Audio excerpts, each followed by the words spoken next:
Muito bom dia. Está no ar o Jornal do Boris. O Jornal do Boris é um sobrevoo pelos principais acontecimentos do Brasil e do mundo a partir das primeiras páginas dos jornais.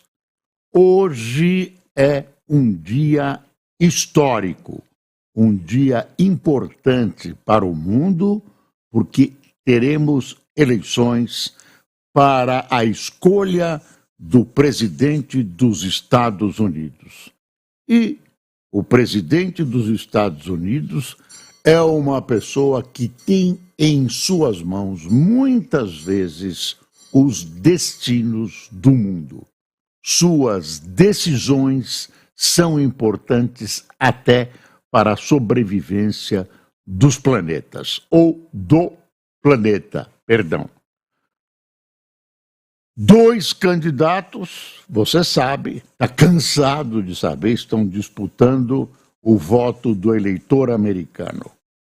Kamala Harris, do Partido Democrata, e Donald Trump, do Partido dos Republicanos. Deixa eu mostrar para você a primeira página da Folha. Estados Unidos vão às urnas divididos sob temor de contestação do resultado. Por quê? Porque o Trump já deixou antever que se ele perder a eleição, ele vai fazer todo tipo de contestação possível, a começar pelo judiciário. Isso empana o brilho e arranha, muitas vezes pode arranhar a força da eleição americana. Estadão, eleição sem favorito põe Estados Unidos e o mundo em encruzilhada. Olha o valor. Em cenário de incertezas, Estados Unidos escolhem presidente. Esse tipo de manchete se repete no mundo todo. Se você der um passeio pelos jornais do mundo, você vai ver que a tônica é essa, né? A tônica é essa. A palavra que eu quis usar é legitimidade. Arranha, né? Uma contestação política, judicial, pode arranhar a legitimidade dessa eleição. Todas as pesquisas importantes, todos os agregadores de pesquisa dão empate entre os dois candidatos. Há 7 estados mais importantes, eu já digo por quê, que devem ser decisivos nessas eleições. São os estados pêndulos. Que são estados pêndulos? São aqueles cujo voto varia entre republicanos e democratas. Essa variação não ocorre na maioria dos estados. Há estados positivamente democratas, há estados positivamente republicanos. Mais uma vez, é bom saber que a eleição americana se faz, em síntese, através de um colégio eleitoral. Os representantes são eleitos pelos estados, normalmente todos os eleitos, todo o partido eleito, todos os representantes do partido que ganha a eleição vão para o colégio eleitoral, o outro é descartado, e através da soma, são necessários 270 votos, mas através da maioria a gente já sabe quem será o presidente dos Estados Unidos. Esse sistema muito contestado, mas costumeiro nos Estados Unidos, esse sistema acaba criando o que aqui é considerado uma distorção. A maioria, um dos candidatos pode ter um número maior de votos e pode ser derrotado pelo outro por causa desse tipo de regra que domina a eleição americana. Ainda tem uma série de consultas, sobre diversos temas, enfim, a eleição é grande, a cédula eleitoral é grande. Você pode votar pelo correio, dizem dizem os americanos, dizem os encarregados da apuração, que já 80 milhões de americanos votaram por antecipação, inclusive a Kamala Harris, votaram por antecipação, pelo correio ou pessoalmente, e o dia de hoje não é feriado. O candidato tem que conseguir duas coisas do seu eleitor: que ele resolva ir votar, seja motivado para ir votar, porque o voto não é obrigatório, e que ele vote nesse candidato, né? Então, são duas coisas que ele precisa motivar o eleitor para isso, para essas duas coisas: vote em mim e vá votar, né? Ou, ao contrário, vá votar e vote em mim. Não sendo feriado, alguém precisa arranjar um tempinho dentro do seu horário de trabalho, etc., para ir votar. Eu estou fazendo uma visão muito rápida sobre o assunto, a gente pode ficar o dia todo, e os jornais estão lotados dessas questões da eleição americana, que é importantíssima para o mundo. Aqui no Brasil existe uma forte torcida pela Kamala Harris. Eu quero ler para você um comecinho aqui de um editorial do Estadão. Eleição sem favorito põe Estados Unidos e o mundo em encruzilhada. Campanha acirrada teve reviravoltas e tentativas de assassinato. Há uma espiada nesse editorial do Estadão. Só vou ler em menta as linhas, né, que são destacadas do editorial. Olha, o mundo prende a respiração. Os eleitores independentes nos Estados Unidos mereciam opções melhores. Harris é uma candidata muito fraca, mas riscos de 4 anos de instabilidade sob Trump são grandes demais para ignorar. Está aí uma síntese com a qual eu concordo. Vou repetir. Os eleitores mereciam opções melhores. Harris é uma candidata muito fraca, mas riscos de 4 anos de instabilidade sob Trump são grandes demais para ignorar.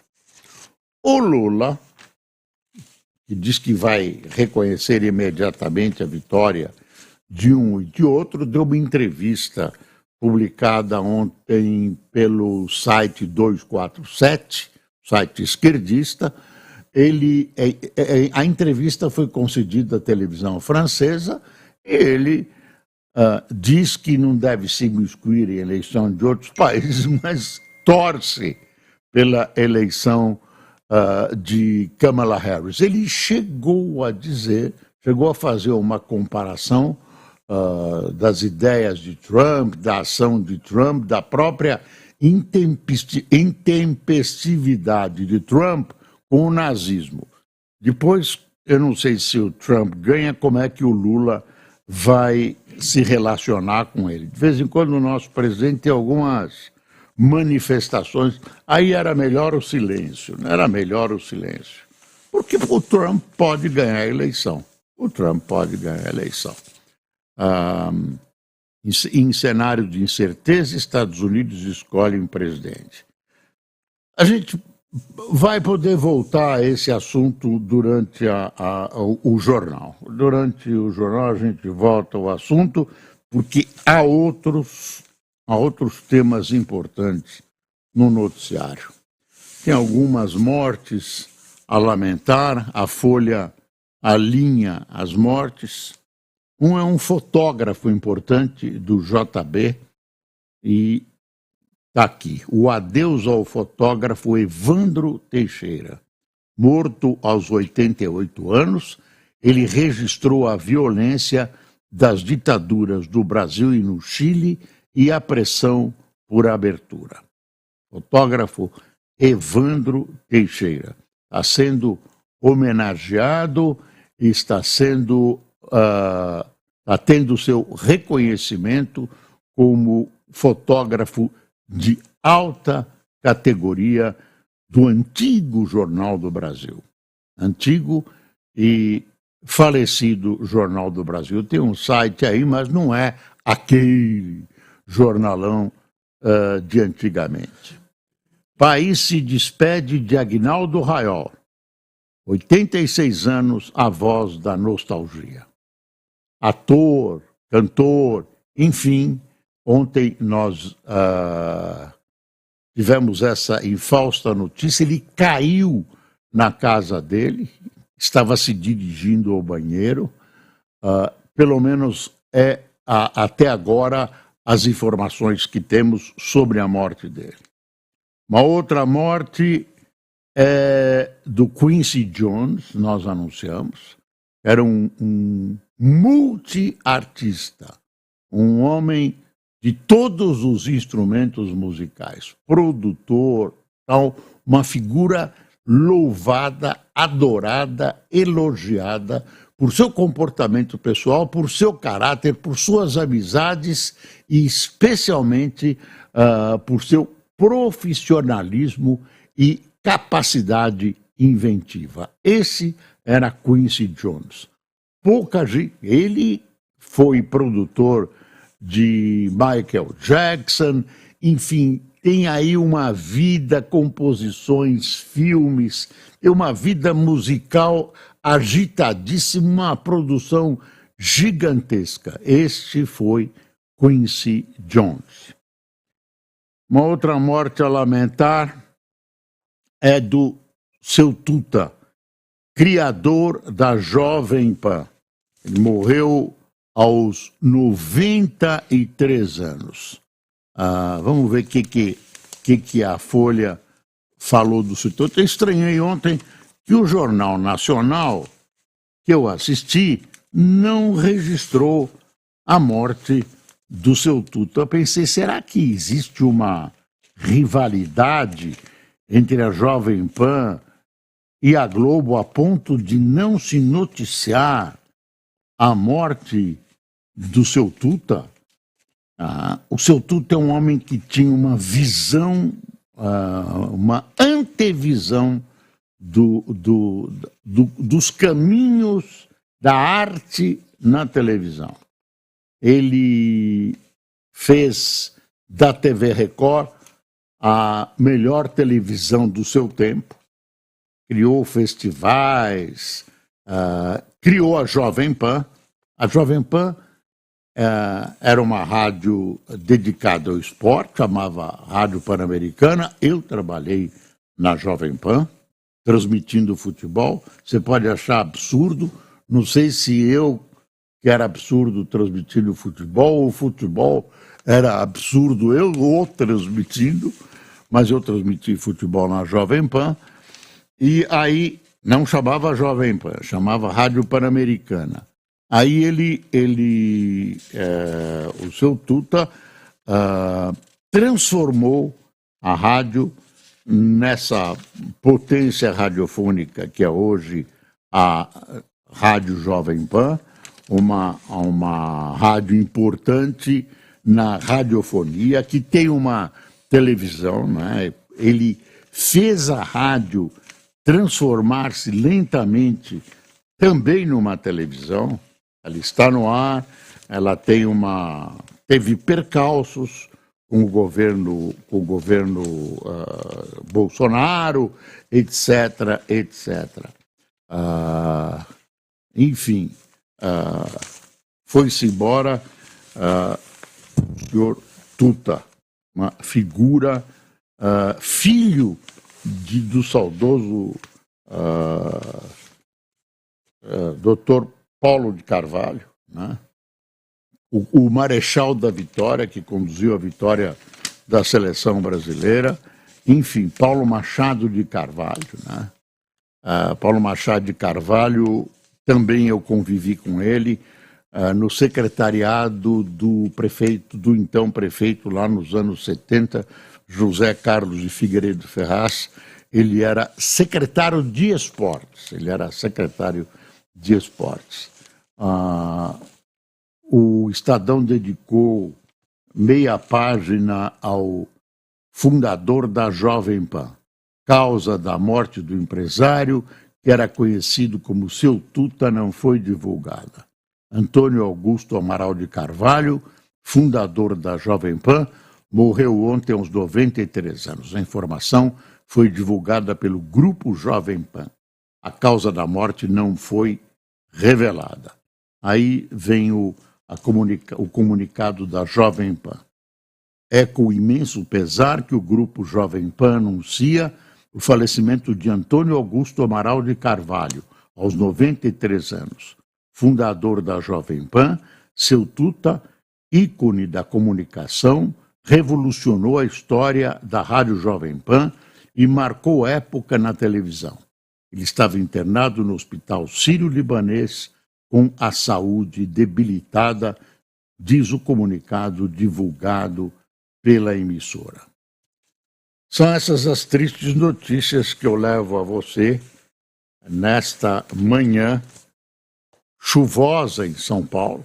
São Paulo hoje deve ter vários tipos de clima, continua chovendo, continua faltando luz, todos aqueles problemas que você conhece. Tem uma outra história aqui que é interessante a gente saber, que está ligada ao... olha o globo aqui, não mostrei o globo. Estados Unidos escolhe entre Kamala e Trump na disputa mais imprevisível em décadas.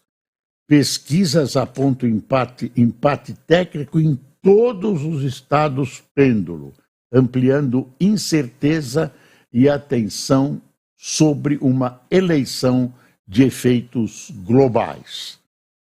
Gostei desse quadro, dessa chamada para a primeira página que o Globo faz. Consegue mais ou menos juntar todas as questões que estão em jogo nessa eleição, claro, e com a devida licença para, de alguma maneira, esquematizar tudo em poucas palavras. Ontem foi o último dia, foi na Pensilvânia, os dois candidatos. Por quê? Porque a Pensilvânia é certamente o mais importante desses estados pêndulo. Então, os dois candidatos estiveram lá. Olha a charge do Chico Caruso. É hoje. Os americanos vão hoje às urnas escolher um novo presidente num cenário em que a impossibilidade de prognóstico amplia a tensão da já acirrada disputa entre Kamala Harris e Donald Trump. As consequências econômicas para os Estados Unidos, com efeitos em todo o planeta, o contexto geopolítico de guerras simultâneas no Oriente Médio e na Ucrânia e o risco trumpista de deterioração das instituições democráticas multiplicam a expectativa e a preocupação pelo mundo. Para completar, as pesquisas apontam empate técnico em todos os 7 estados pêndulo, onde o resultado será decisivo para definir o vencedor. Trump tem vantagem numérica nos principais agregadores, mas todos estão dentro da margem de erro. Diante da incerteza, as duas campanhas concentraram seus últimos esforços no maior desses estados, os estados pêndulo, a Pensilvânia, relata de Filadélfia o enviado especial de O Globo, Eduardo Graça. Como em outras eleições, é improvável que o vencedor seja conhecido hoje. Claro, o voto lá é escrito, tem que conferir um por um, demora. Diz o Economist que a perspectiva é que amanhã à noite já se tenha uma vaga noção de quem será o candidato vencedor. Eu não sei, não põe a mão no fogo. Já houve eleições que demoraram 5 dias para apuração. Enfim, não dá para fazer nenhuma previsão a esse respeito. Olha, uma coisa aqui que eu queria te mostrar no Globo. Tem uma batida da Polícia Federal nessa questão da jogatina tigrinho, jogatina de resultados de futebol, etc. É hoje, viu?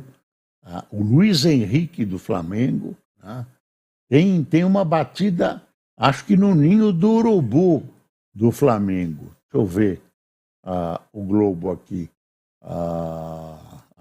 Aqui é o...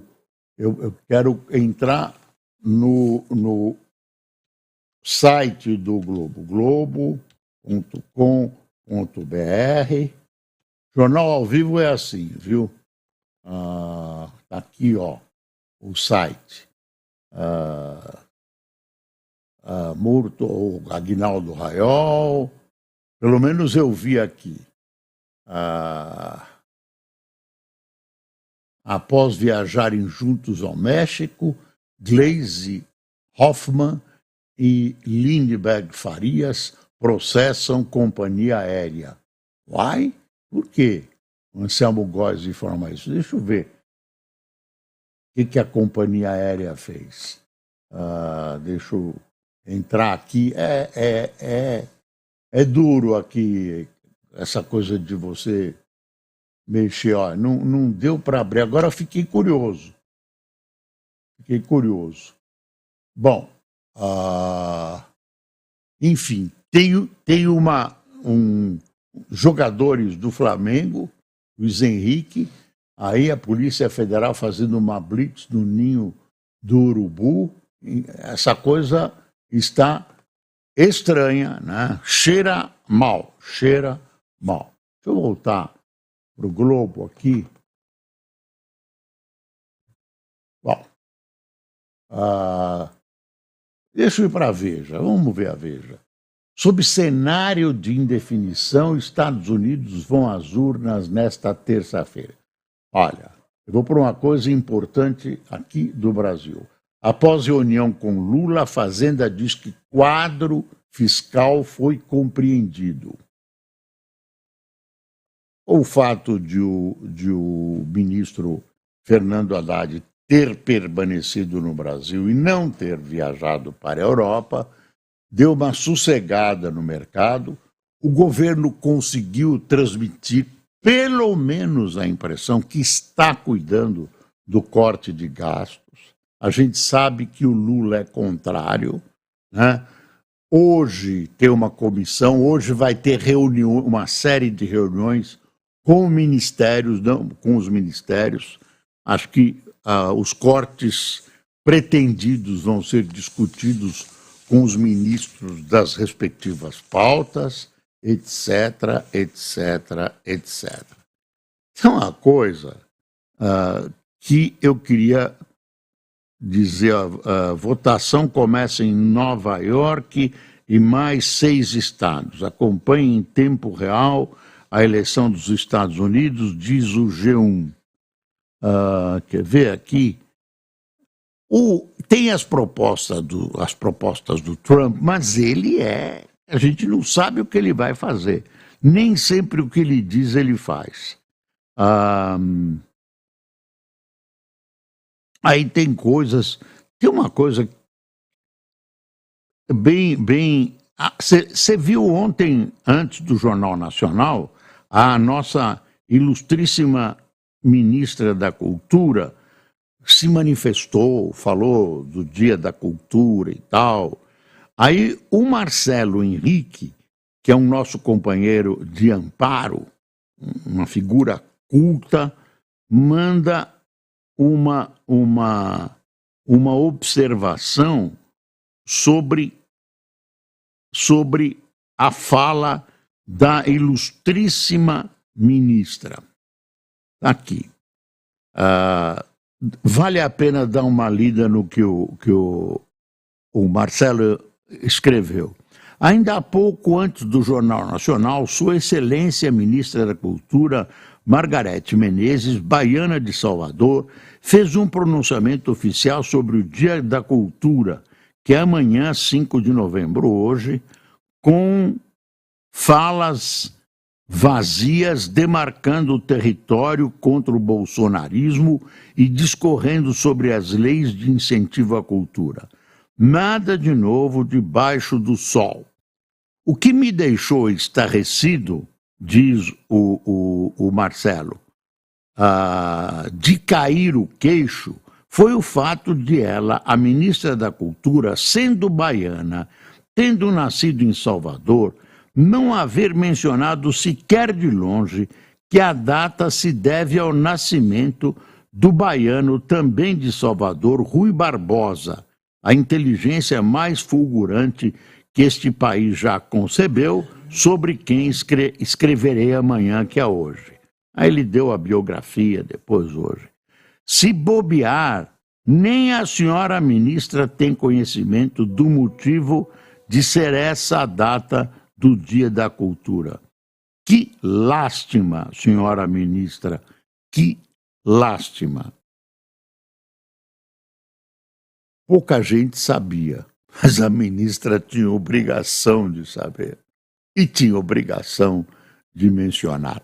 Isso é uma vergonha. Isso é uma vergonha.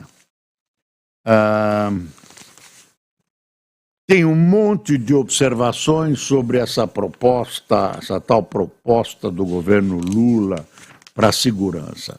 Gente, você vai vendo, a proposta é vazia, ela é quase impossível de ser executada, exige, em alguns casos, nem precisava, profundas reformas, profundas não, mas reformas da Constituição. Não há condição política de ser feita. Eu estou concordando com quem diz que isso era apenas um momento para dar uma sossegada nas pessoas que estão preocupadíssimas com a questão da segurança pública, que só vem piorando em todo o país. Só vem piorando em todo o país. Silveira volta a defender a extração de petróleo na foz do Amazonas, enfim, tem do Amazonas. Warren Buffett expõe dilema ao vender ações da Apple. Quer dizer, o mundo está em transição, gente. O mundo está em transição. Tem um monte de outras coisas acontecendo. Tem um bombardeio de Israel no Líbano. Foi morto um bebê brasileiro, o Itamaraty reclamou.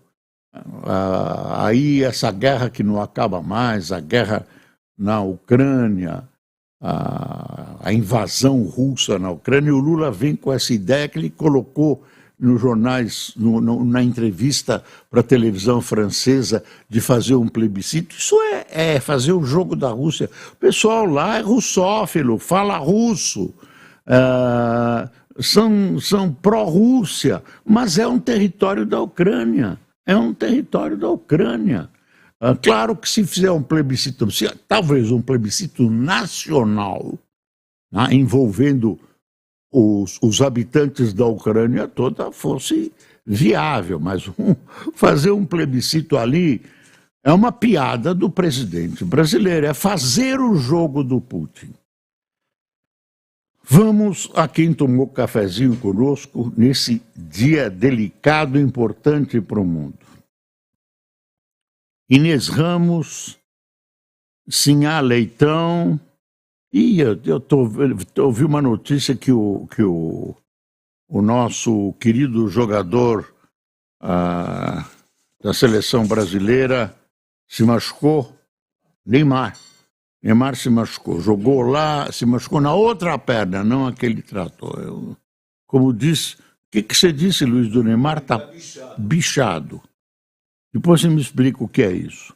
Então, quem tomou cafezinho conosco, Inês Ramos, Sinhá Leitão, Métios Diniz, José Francisco, Ana Paula, Cacá Matos, Luciana Pimentel, Walter Zucca, José Ramalho, Nermando Vilela, Simval Amaral, Ivone Janete, Rogério José, Márcio Júnior, Cardo Coimbra, Joaquim de Souza, de São José de Piranhas, na Paraíba, Stephen Chuante, de Araruama, no Rio de Janeiro, Cíntia Gomes, de Cuiabá, e Esaú Gomes, de Aracaju. Pessoal, vamos esperar os resultados com paciência, com resignação. Pense com a cabeça, não com o fígado. O momento mundial é delicado e o momento brasileiro muito delicado sob o aspecto da economia. Há uma ilusão que tudo vai bem. Não é bem assim. Os nossos horizontes para o futuro não são bons. Bom dia.